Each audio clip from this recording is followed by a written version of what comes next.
everybody. I'm your host, Minky Loomba, and today I have a very special guest. You want to hear his name? Or I should say, it's a celebrity guest, and his name is Rod Khleif. Welcome, Rod, to my show. Oh, how exciting, Vinky, that to be here with you and hopefully add some value to your listeners. Thank you for being here. A little bit about Rod. Rod owns multiple businesses and is a philanthropist who is passionate about high performance and giving back. So he has a purpose too, besides real estate. We're going to talk about that today. Rod has also owned over 2,000 properties or maybe more. It could be old data that I have, and has built over 24 businesses in his 40-year business career, which worth millions of dollars. Rod is a great mindset guru. He brings incredible authenticity and insight into his approach to business, mindset, real estate success, and life. Rod has also founded the Tiny Hands Foundation, which has benefited more than 100,000 children in need. Welcome, Rod. Thank you. Thank you. Today we'll discuss Rod's journey from zero to hero, because in 2008 and back to zero again. because he lost quite a bit of money in 2008 crash, and I would love to understand how he came back and also his psychology of success. Yeah. So, well, Rod, let me get into it then. So I'm an immigrant, like you. I was born in the Netherlands, wooden shoes and windmills, and immigrated when I was 6 years old with my mother's Vansha and my brother Albert. We ended up in Denver, Colorado, where I lived for about 30 years. And when we first got there, we really struggled. I remember we shopped at an expired food store. Believe it or not, they had an expired food store. I remember drinking powdered milk with our cereal in the morning, which I promise you sounds better than it sounds, than it is. I wore Goodwill and Salvation Army hand-me-down clothes until I was in junior high school, and I lied about my age when I was 14 at Burger King. Because I was disgusted about wearing these hand-me-down clothes, and was able to buy my own clothes finally, and got a job at Burger King, and ultimately bought a car. But, I'm sure you have listeners that had it harder than I did. But luckily I had, my mom had an incredible work ethic, and she showed me what that was about. And I knew I wanted more. And so my mom babysat kids so that we'd have enough money to eat and have a decent life. And she was a bit of an entrepreneur with her babysitting money. Actually, not a bit of it. She was absolutely an entrepreneur. She invested in the stock market and IPO successfully. She also invested in real estate. And her first real estate acquisition was the house right across the street from us when I was 14. She paid about $30,000. When I was 17, she told me she'd made $20,000 in her sleep. And I said, "What? You made $20,000? You didn't do anything?" And I was a capitalist already. I said, "Okay, forget college, Mom. I'm getting into real estate." So I got into real estate. Well, my first year in real estate, I made about $8,000. My second year, maybe $10,000. But my third year, I made over $100,000, which back in 1980 was pretty good money. And so what happened between year 2 and year 3 that caused me to 10x my income? Well, what happened was I was dating a girl, and I went to work for her father, and he taught me about the importance of mindset and psychology, and how 80 to 90% of your success in anything is just that, your mindset and your psychology. And fast forward to today, like you said, I've owned 2,000 properties. I own thousands of apartment units. I've actually built 27 businesses, and I don't call them failures when they fail. I call them seminars. Several worth tens of millions of dollars, most spectacular flaming seminars. We fail our way to success. In 2006, my net worth went up $17 million while I slept. And you might say, wow. And Rod said, wow. And Rod got a head so big, he could barely fit it through a door. I thought I was a real estate god. And when that happens, God of the universe will give you a nice little smack. Well, that was 2008. I lost $50 million in 2008. And so, what I'm known for on my podcast and at my boot camps, I know you've been to one of my boot camps, is talking about, how I had 50 million to lose in the first place, and the mindset and the psychology that took. And then maybe as important or even more important, how to recover from losing all that to the success that I'm blessed to have today. So we can take this wherever you'd like, Vinky. Yeah, and then you said it very well. Certain traits and the way of thinking are very relevant to your financial success. Yeah. And you did a good job from the very beginning or the very get-go. So let's talk about that, that 2008. What happened there, and how did you make your comeback? Sure. Well, what happened? I'll describe what caused it first, and then I'll talk about the comeback. So what caused it was I had 800 houses here in Florida, along the Gulf Coast of Florida, 2 hours north of me, 2 hours south of me, and everywhere in between. And there's no state income tax here in Florida, so property taxes are proportionally higher.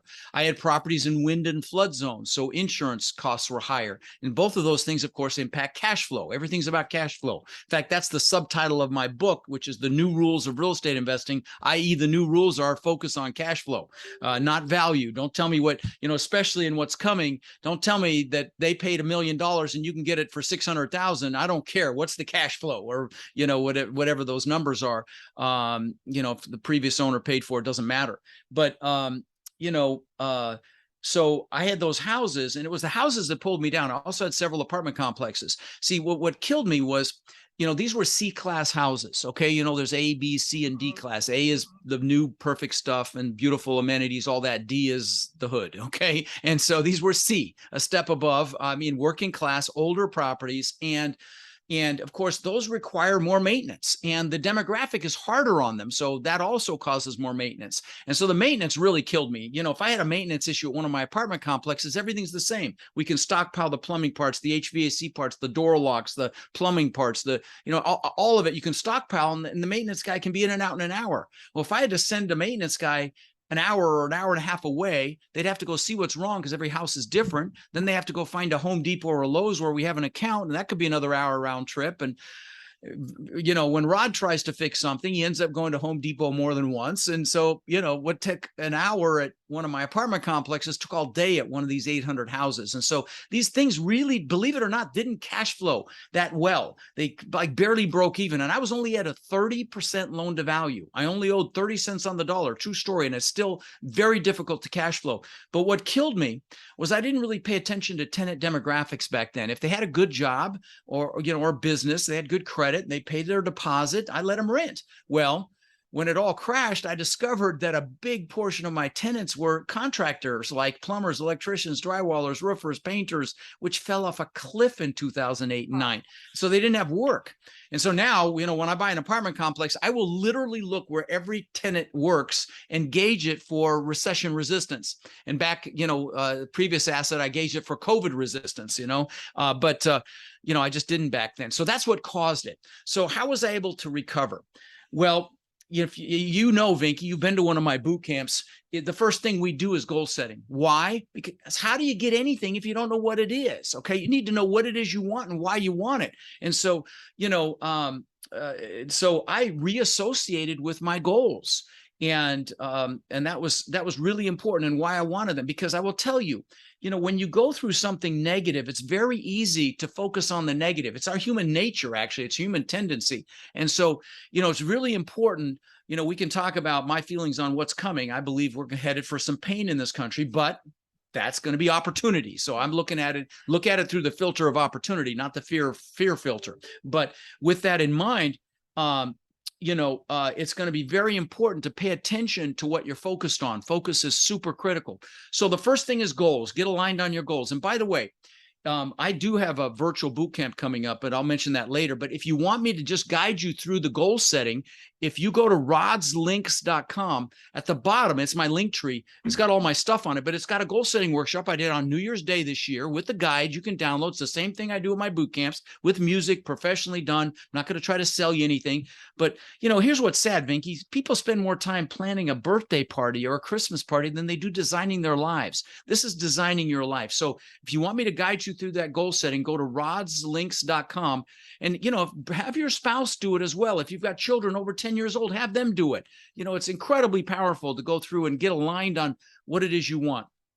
So then the next thing, like I said, besides knowing what you want, is focus. Focus is super important. Now, I know if you're listening to Vinky, you're a leader. And I'm going to tell you, right now, more than ever, the world needs leaders. Don't get me started on the stuff they put on the news. It's just complete baloney. And most of it's false. It's just a lot of baloney there. And so it's really important that you pay attention to what you bring in, that you stand guard at your mind and you try to minimize that negativity, because what you focus on gets bigger, both positive or negative. And I found myself getting sucked into the news, and I checked my blood pressure and I was up 20 points. I'm like, okay, I got to cut this out because it was so maddening. And so, in my podcast, I do these clips called Own Your Power. They're very motivational. You give me 5 minutes a week, I'll juice you, because they're with music and everything else. But even if you don't listen to me, go on YouTube, bring in the service people coming home to their families. I always cry when I watch those, or motivational things and, beautiful things like that. I love to see that stuff. That's the stuff you need to be bringing in, educational content. But very, very important, because, focus is critical. They asked Mother Teresa when she was alive if she was anti-war. She said, no, I'm pro-peace. That's what I'm talking about. I'll get students, or not students, actually, students know better, but I'll get people to call me and say, I'm trying to get out of my student loan debt. And I say, wrong statement. Focus on making so much money that the debt's irrelevant. Because again, what you focus on gets larger. So focus is the next piece. Then really, you've got to make a decision. You've got to decide. If you're happy where you are right now, then great. But if don't be in the same place you are right now a year from now, unless you absolutely freaking love where you are right now. So if that's the case and you're not happy, then make a decision. And I'm not talking about a dip in the toe in the water. I'm not talking about a 1 foot in, 1 foot out. I mean, it's done. When you make that decision, it's the Latin root for the word decision means to cut off. If you're going to attack the island in battle, you burn your ships because you're taking their ships home. I mean, it is done. That's a decision. But you have to do that. And sometimes that could be the most important decision of your life. And I will tell you, in what's coming here economically, there is going to be incredible opportunity. So you need to pick a vehicle. If it's going to be multifamily real estate, you're in the right place. But if it doesn't matter what it is, but pick something to capitalize on what's coming, because it's coming. And so, so the decision is the next step. And then you've got to take that first step. Action. Dr. Martin Luther King said, you take that first step in faith, and then the next step will be revealed. Lao Tzu, thousands of years ago, said the journey of 1,000 miles begins with that first step. And I'll tell you, and I know that you get a lot of analytical people that listen and watch your show, as I do as well. And for an analytical person, they have to check off every single box before they make a move. Please don't get caught up in that trap. Recognize that you can drive all the way across the United States at night, headlights only seeing 50 feet in front of you, and you can make it. You may have obstacles, but other people have done it before you, and the route is there. It's the same way with this business. So, yes, it may seem intimidating and a lot to bite off, but you can do it, but you got to take that first step. And so, I don't know if you want to interrupt me with a question. Yeah, I'm going to interrupt you right here with a question, Go because ahead. You said so many things to me. Caught up, that's really, one thing that people get caught up. They entangle themselves all the time. And the human tendency is we always focus on negativity. Positivity, most people don't even know what it is, because something wrong happens, the whole focus goes there. And you talk about focus, and focus is very important, because the focus, you can move things. And that's what's happening in the energy field. And that's the reason they're not getting anywhere. I'm sorry to say that.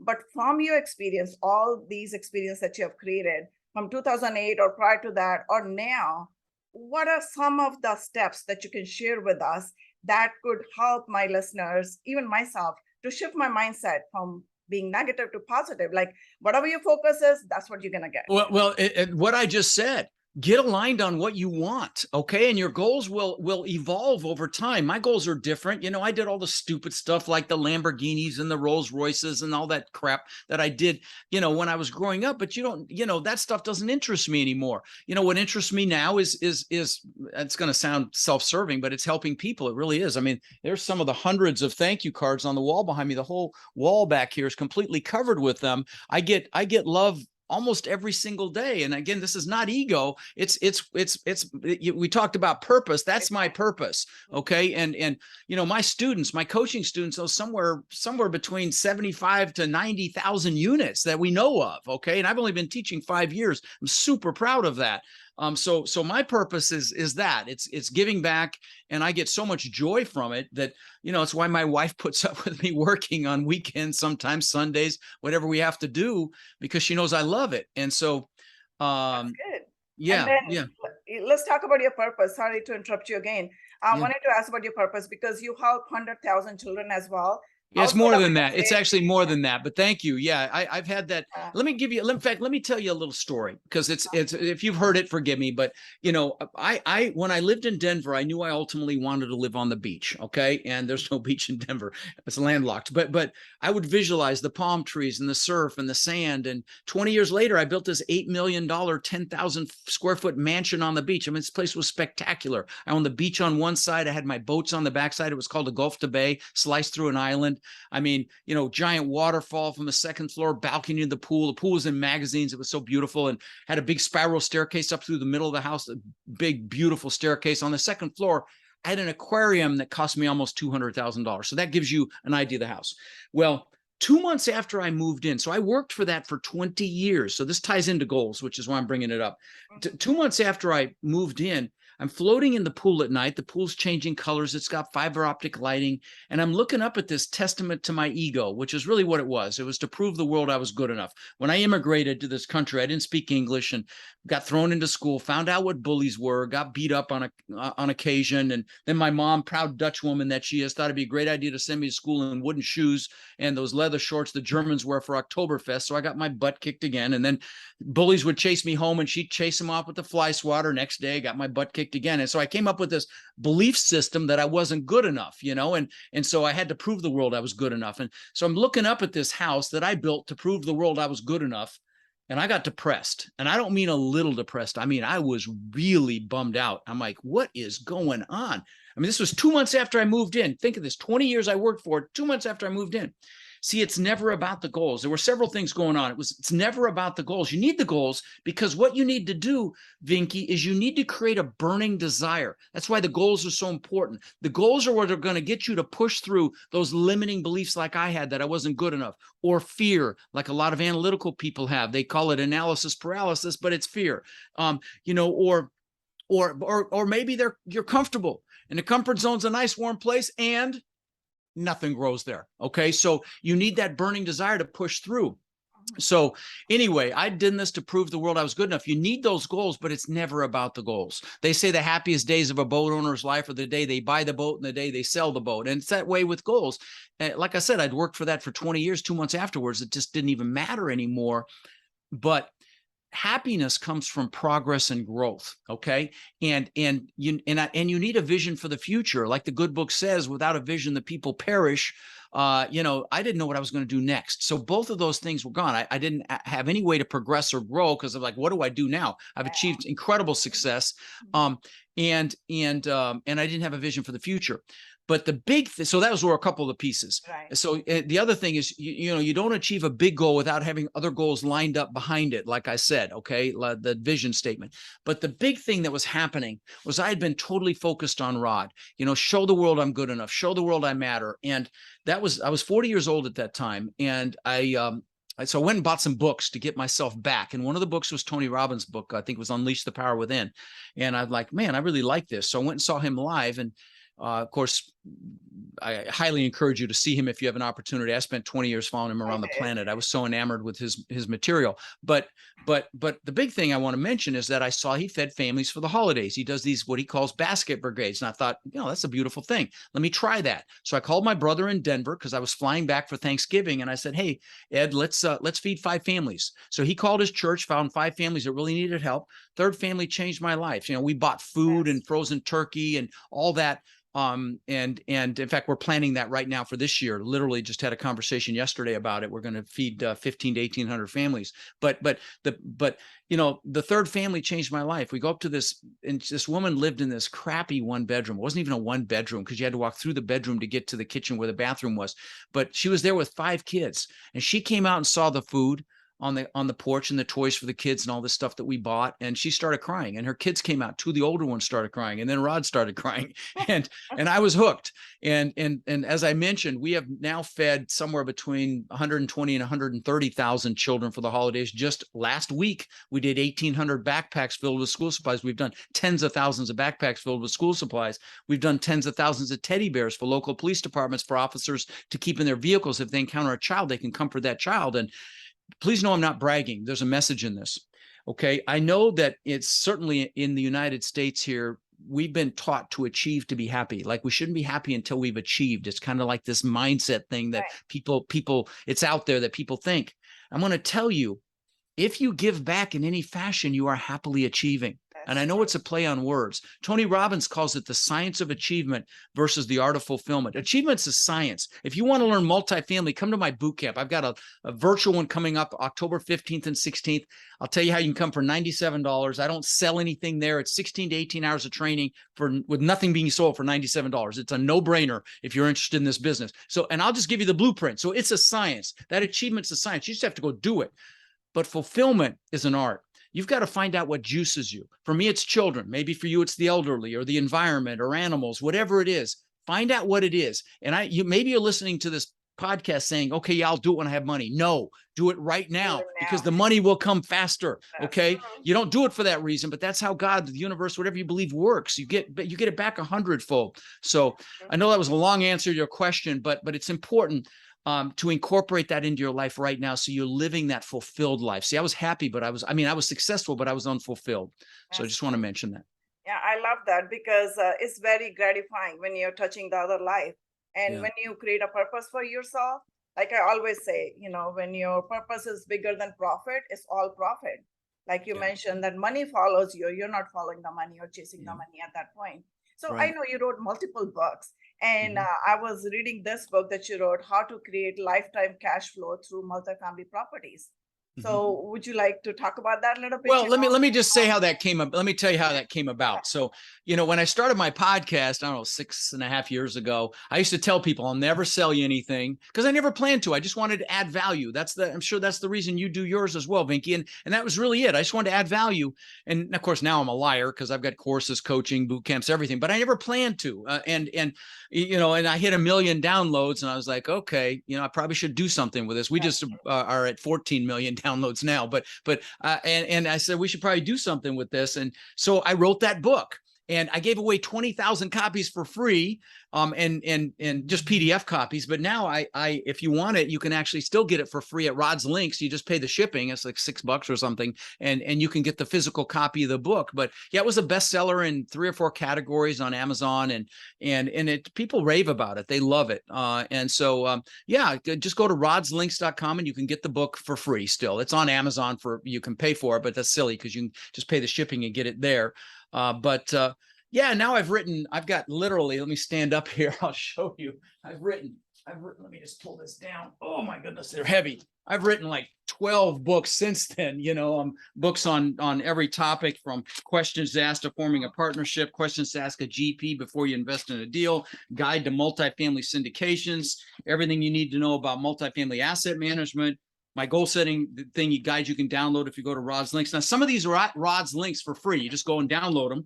How to finance your multifamily purchase. So I've written all of these. These I just give away for free.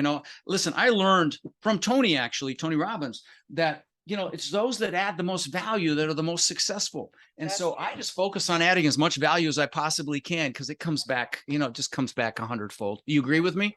Yeah, I agree with you 100% because the more you give, the more you get back. I would say 10-fold or maybe 100-fold you get back. One thing that struck out in your book for me was you talk about the 90-day action plan. So why 90 days? Is there? Well, we just added that. That's just to give, it doesn't have to be 90 days. It can be 30 days. It can be 6 months. Do it at your own pace. But I wanted to lay out as best as possible the steps to doing this business. And I have students that don't get a deal for 8 months. They don't get a deal for a year. It's the law of the first deal. It's the scariest. It takes the longest, and they're complaining, it's been 8 months, I haven't got a deal. Well, of course, it's been crazy these last couple of years with trying to find deals, but then they get one. And the next thing I know, they have 4. It's like they got past. They realized that they were their own hang up in many, many cases. But the 90-day thing is just, we picked a number and we threw it in there and said, hey, just to kind of give the steps. So it's not, because it's like anything. How do you eat a whale one bite at a time? And so, you just gotta. But I tried to sequence it as best we could, just to kind of give people a roadmap. Yeah, but that was good. You just pick the number just like that. But there's a reasoning behind it too. Where I come from, my culture, it's a 40 to 90 days you form a habit. If you're consistently doing that, boom, you're gonna make it happen for you. Oh, that's So I love absolutely that in true. your book. Yeah, it's Yes. absolutely true. Yeah, that's about what it takes to form a habit. And once you form it, you're doing it the rest of your life. And so when you stay consistent like that, it trains your brain to be consistent. And that's a success formula. You need that to take off your employee hat and put on your entrepreneur hat to go do this. Because as an entrepreneur, you don't finish when the clock hits 5 o'clock. You finish when you're done. That's And so, that, and I'll just tell you, if you want to get into this business, you just think about the fact that you're going to grind for a few years like most people won't, so you can live the rest of your life like most people can't. That's the beautiful thing about this business, or any side hustle that you decide to go after. But multifamily is the belle of the ball as far as I'm concerned, and there is incredible opportunity coming. I'm just going to tell you that right now. I know it's coming. We just put a deal under contract, screaming deal. I've only bought one deal in the last year in San Antonio in September of last year, and we just put one under contract. Incredible asset in Nashville. Incredible numbers, low loan to value, 60% loan to value, 10-year fixed rate debt, and still have, incredible returns projected for the realistic conservative returns projected for this thing. So, very exciting time we're moving into here. At this point of your life now, looking at the deals, you look at 1,000 deals maybe on a weekly basis, monthly basis, No, whatever. that's Yeah. an exaggeration, but we look at a lot. I've got a A lot team of that looks deals. at it. Okay, Yeah, let me yeah. put a lot of deals. So let me ask you Right. one question here now. So how do you identify, or what are the steps that you take to identify which is a good deal or bad deal? Just looking at it, because with your experience, you can tell. So if you can Yeah, share that well, trick with us. the more deals you look at, obviously the better you become at it. And I've got students that now work with me full time. Then we're very, very conservative. Like I said, we got into best and final. It's like an auction process, if you don't know what that means, on numerous dozens of deals over the last year, only to scratch our head when we see what they sold for, what they traded for. And so, but the more you review these things, the better you become. And we've just created this incredible software. One of the people on my team has created. It's in beta right now. Should be done in a few weeks. And it's the best stuff out there. It's better than anybody else's. Really excited about it. It's Excel driven, but it's so good. So obviously that helps to have a decent software to put it into. But you really, as a newbie, if you're new, you need to become really knowledgeable about the area you're interested in buying in. I mean, you should know when you see what the rents are, if the rents are realistic for that market, if they're high or low or whatever. So that helps a lot. You should know what's going on in that market. For my coaching students, my warriors that I was talking about that have, tens of thousands of units already, we have them do a market presentation in the group, even if they don't have a deal yet. So they focus on why they love San Antonio, for example, and what's going on there, and the demographics, and the historical increase in income, jobs, people moving in, so on, population, so on and so forth, and all these things that you need to look at and become very knowledgeable about on a market.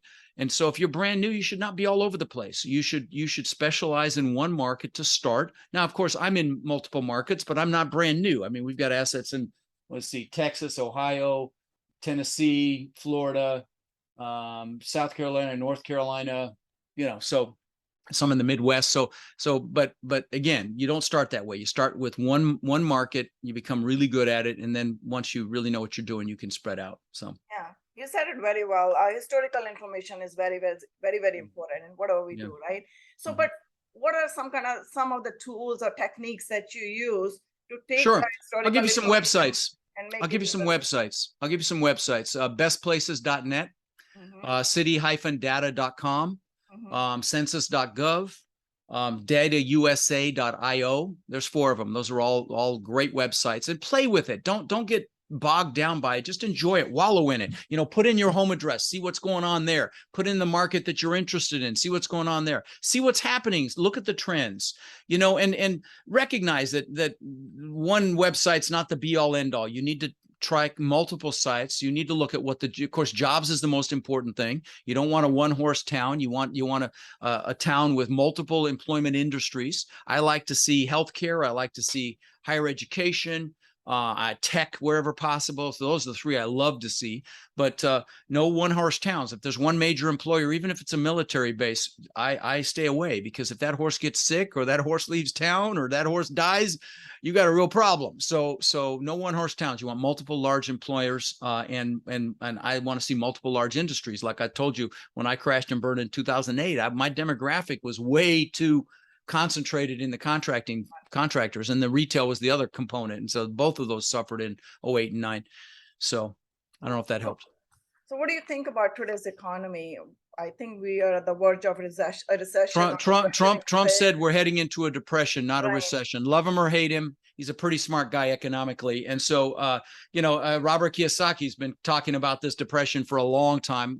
That's his stick, but he's a pretty sharp guy too. Even Elon Musk and Warren Buffett said it's going to be sobering. So I think we're headed for some pain in this country. I mean, just so you know, we have to actually print. What caused this was the inflation was printing money. It's stupid. I mean, we won't go down that political rabbit hole, but just insane amounts of money have been printed. But here's what's scary. We actually have to print more money in September next month just to pay the debt on the 30 trillion we borrowed. So, I mean, I don't think the Fed just raising the rates is going to be enough. I think it's going to, we have to have a reckoning here on our debt and everything else. So, I hope it's not as bad or worse than 08 and 9, but I will say this, not a time to be afraid. It's a time to be lean and mean with your money, be tight with your money. Told my wife, we're not going to have any frivolous spending right now. We're taking it very easy, and she's on board. Because in a crisis, of course, cash is king. Everything's going on sale. Now, it doesn't have to be your own cash either.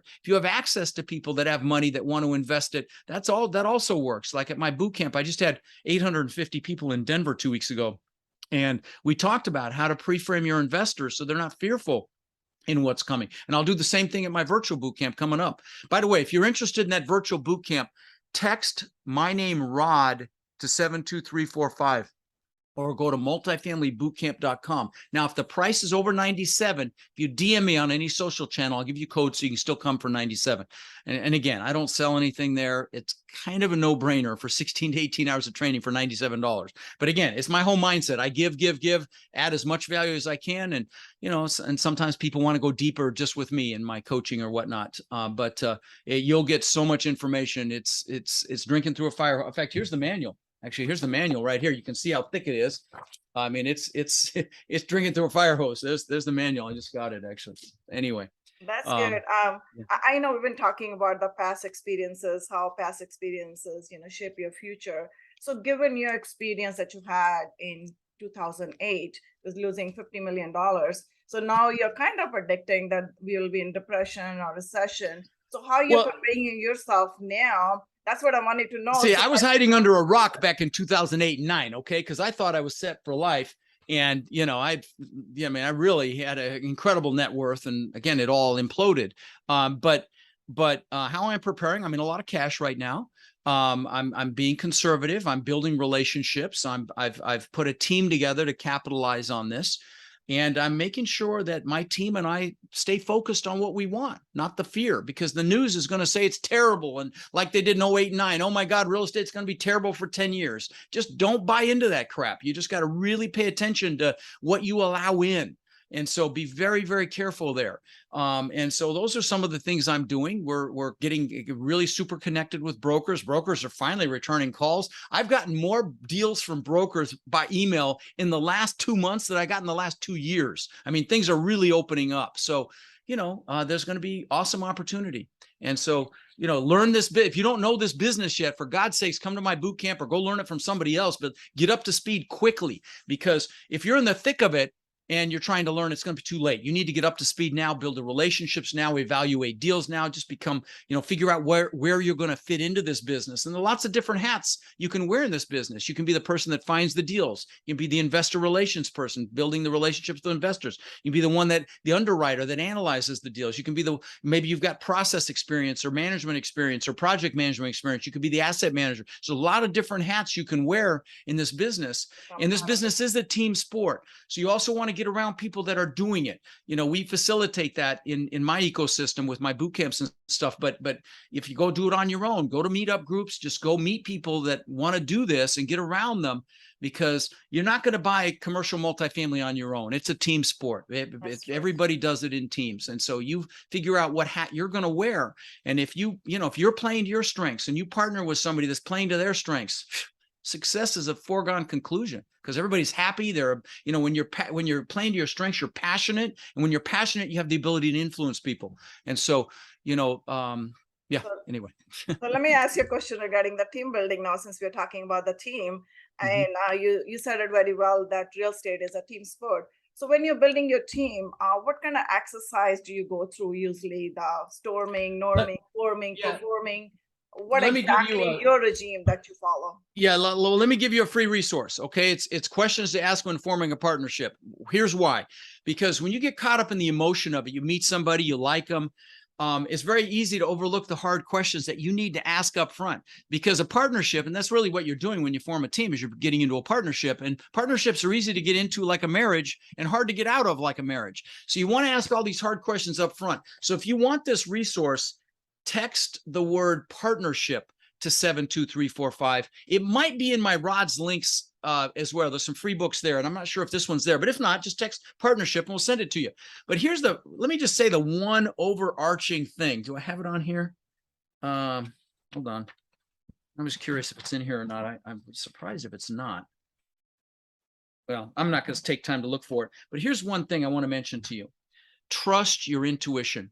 Your brain is incredibly powerful. Okay. I mean, your brain is able to decipher micro nuances when you're communicating with someone that you're not consciously aware of. A great example of this dynamic is if you read the book Blink. Read the book Blink. And it talks about how the best art experts in the world can look at a painting and they know it's a fake, but they can't tell you why they know it's a fake. And your brain is like that. And if you meet someone and something just doesn't quite feel right, trust it. I can tell you, every time I've ignored it, I've regretted it. Okay. And women, of course, are better in this. They have better intuition, but men, you can hone yours too, but you got to trust it and you've got to listen to it. Don't overlook it in the excitement or the greed. Super important. But if you want this resource to ask all the really important questions, what's your liability? Who's responsible for what? How much time are you going to devote to this? How do you deal with conflict? Which of our skills overlap? What's this trust based on in this relationship? What does the partner bring to the table? And on and on. There's a whole bunch of them here. So just get this if you're going to, go that route and build a team. Yeah, earlier you were talking about that we are getting into some kind of, period where it's kind of a little bit scary for people, it's not good times. And then you were also talking about, changing the challenges into opportunities. And you're thinking in this challenging time that we are looking, ahead of us, there might be a lot of opportunities besides. There will be. So there will be, even if it's only a recession, there will be a lot of opportunities. Right. Even if it's a minor recession, there will be opportunities. Why? Because a lot of skinny deals were done these last couple of years. Warren Buffett's famous quote, "Be fearful when others are greedy." A lot of greed the last 2 years. But then the second part of that quote is, "Be greedy when others are fearful." And fear is coming. I'm just going to tell you, the news is they're going to wait till probably after the elections, because they're I won't go down that rabbit hole, but there's a lot of political influence on, the news media and social media. So they'll probably wait till after the elections, but I can tell you then it's going to be doom and gloom. And just mark my words, just wait till December to see what the headlines are then. So just don't get caught up in it. Okay. Don't remember, do my goal setting workshop at rodslinks.com. Do that. Get focused on what you want. Stay focused on what you want. Don't get caught up in the noise. Build relationships, look at deals, learn this business, or learn whatever vehicle you're going to use to capitalize on what's coming. Conserve your cash. Talk to people that have money. Get them queued up to invest when you find a great deal, because I'm going to tell you, the biggest money is made in what's coming. Because everything's going on sale. Yeah. Okay. So I know you have a lot to share, and we're a little bit, short on time. I'm going to ask you one more golden nugget for my audience. Okay. You're asking me to come up with a golden nugget. I mean, it's not like that you didn't give me enough, but one more. Yeah. Well, as it relates to, habits for success, I kind of alluded to it. It is critical that you play to your strengths. Don't try to shore up your weaknesses. Enhance your strengths, because if you're doing, again, what you're strong at, you're going to be passionate about it. And to influence people, you need that passion. And you're never going to work another day in your life if you're loving what you're doing, right? Work is play. So play to your strengths. If you don't love spreadsheets, let someone else do that. If you don't love the interaction with other people, you're an introvert and you love spreadsheets, let someone else do that interaction. I can tell you the most successful partnerships I see in this business are an analytical person that's introverted with an outgoing person that's extroverted, and boy, they go out and kill it. Okay, so play to your strengths. That would be my last little nugget there. Thank you. I really love it. Thank you. Do what you love. That's the golden nugget right there. So this brings us to our rapid fire round. I'm going to ask you 5 questions. So you're going to answer in 1 word or 1 sentence, just spontaneous answers. So are you ready? Whatever you are. All right. So first question is, what is one of the best skills that you have learned over the years that has worked for you and still works? My ability to communicate, and it came from my reading. I didn't go to college, but if you saw my library, you would say, wow, because I have thousands and thousands of books in another building here in my compound. And that reading helped me create, a pretty decent vocabulary and a pretty decent ability to articulate my what I'm trying to communicate to someone. So that's definitely it. What is the best book that you have read or recommend? Well, I've given away probably just under, think about this for a minute, probably almost 10,000 copies of Think and Grow Rich. Oh, that's a good one. Okay. So there you go. Like I think that's a book you should read at least twice a year. So yeah. Every time you learn something new, because yes, you do. Start in the past reading. And it's the precursor, it's the framework for every other self-improvement, self-actualization, messaging that's out there that's more recent. It started it all. So, and I think with your experience too, when you read it, when you're applying those, and all of a sudden when you're reading the book, your perception is totally different next time you're reading the same thing, because you're perceiving it differently than before, which is good. So what is your biggest passion? Children, helping children, for sure. Yeah, helping children. I mean, yeah, for sure. And my wife, I have a supermodel, beautiful wife, and I adore her. She is. Yeah, you've met her, I'm sure. She's more beautiful on the inside than the outside. So yeah, so her, I would say actually probably her first, but then I love kids and love to do things for kids. So yeah. In 1 word, what does life mean to you?